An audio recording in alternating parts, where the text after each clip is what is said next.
Greetings, everyone. Needed to come on here and uh, give you tell you about what I did today. Well, I mailed off the stuff today, but I created the letters yesterday, and those letters that I created were letters to Mayor Brandon Whipple and the Wichita City Council members and the Governor of Kansas, Laura Kelly. And those letters, both of those letters were letters demanding, I didn't ask, I ain't requesting, I'm demanding uh, reparations for Blacks from the state of Kansas of over 175,000 and for the city of Wichita of over 40,916 people. And I know people will say, well, Mary Dean, why'd you do that? Oh, you did it by yourself. It ain't gonna do no good. That's one of the reasons why I didn't tell people what I was doing. I have been thinking about this for months. This wasn't something a fly by night that I decided to do yesterday. No, I've been thinking about this for a long time. I've even talked to and discussed with certain people, about reparations. And if you look at my emails, I'm sorry, my Facebook pages, all I talk about is, bring up the subject of reparations. And so this, like I said, it was not a fly-by-night decision. It's something that I've had sleepless nights over for several months. And for me, uh, if not today, when? And if you're not gonna ask, then why keep dwelling on something if you're not going to do anything about it, because all it does is cause you stress. Now, one of the things that I took away from Roland Martin when he came here in January for the Ministerial League's annual Martin Luther King celebration, and he said he called out everybody. He called out everybody, and every organization, every individual uh, with titles and senators and representatives and everybody. He called out everybody about not asking for, not asking, but demanding from your representatives what it is that you want. Now, they come to us every 2, 4, 6 years, begging for our support and for our vote, and making promises that they know good and goddamn well they're not willing to keep. And what do? We support, we put them in office, and then they forget about us. They give us a little token something and say, oh, look what we gave you. Shut up, sit down and be quiet. No, no, no. Our vote counts. And if we don't take advantage of our vote and demand that the people that keeps asking for our vote demand what it is that we want, because they work for us. We don't work for them. And that's what people need to understand. They work for us. And it's time out for Black people to just give away their vote willy-nilly and not getting nothing for it, but pieces of crumbs, just crumbs. No, we deserve more than crumbs, y'all. So yes, I sent letters to the mayor, the man who's running for mayor again, Whipple, and to our city council members. They work for us. I also sent a letter to the governor. She works for us. They come and ask for our vote all the time. The mayor running around here like a chicken with his head cut off, wanting our vote. Okay. But y'all better know who you're voting for.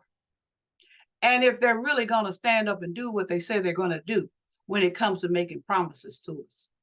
Okay. So I just mailed off certified letters to the governor, the city council members, and didn't have an address for the Black Kansas Legislative Black Caucus members, nor the Kansas African American Affairs Commission. So I emailed them the letter because they got to stand up and do what they were voted in to do as well, instead of these piecemeal legislation that they think will satisfy us. We have a sister city, Kansas City, Missouri, whose mayor Lucas, has formed a commission to study reparations. It's all kind of cities around this country that are doing the same thing. Evanston, Illinois was the first city that enacted a reparations law, the first ever. And then we had other cities that have followed. New York State, California, and Ohio states have formed commissions and task force to look into the same thing. Why not Kansas? Why not? What's the matter, Kansas? Come on. We deserve that. At least Missouri State has an SB 424 when it comes to the Crown Act. Oh, we don't have that. Oh, yeah, the city just did an ordinance to protect, our hair. Why do we have to have a law in the first goddamn place to protect our hair? Who else has a law? Does any of these kids run around here with their hair colored blue, purple, and red and stick it up in their head like spikes and whatever? Do they have a law to protect their hair? No, only Blacks, only African Americans have to have a law to protect our hair. Give me a break. So even though SB 424 has not been made into law, at least they have one.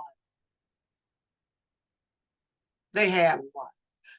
So those letters, I have sent those letters certified today to the mayor and city council members, to Governor Kelly, and to the constituents services. All of them, except for the constituent services, have been sent certified. And I will upload, because I like transparency. I'm all about that. I will upload what I did today, the letters, to my social media accounts. And let's be clear, y'all. I don't really care what people think about me. I did what I know what was in the best interest of the people in this city, Black people especially. Everybody know I'm pro-Black. I'm not going to be apologizing for that. I ain't going to be made uncomfortable, because that's what I'm all about. Other groups are pro whoever. Why can't we be pro for our own folks and want a healthy, thriving community for our own folks? I'm unapologetically Black. Sorry. Don't feel bad about it at all. And so I'm going to end this by saying, in what John Lewis said, go out and make good trouble. That's what I've been about ever since I've been an activist in this city. And I will also say that I won't end at just the governor and the city council member if they don't want to do the right thing. Look up what Malcolm X said. I'm all about it now, y'all. And I know my son said, Mama, you're a community leader, and it's just how you say things, how you form your sentences and blah, blah. Well, people know who I am. Y'all know who I am. Y'all have been acquainted with me for a very long time, and I'm not out here to play. Life is too short. So I would suggest to the folks in other parts of the country that don't have a Crown Act, that don't have a commission or a task force when it comes to reparations, get it started. Demand one. It's your right. Our people gave up a whole lot of stuff in the 400 years we have been in this country and in this city and in this state, have given up a whole lot. And people are being impacted with a lot of things every day. water contamination, TCE, wells in their yard, drinking poison water, truck stops in their backyard. Come on. Redlining. Come on.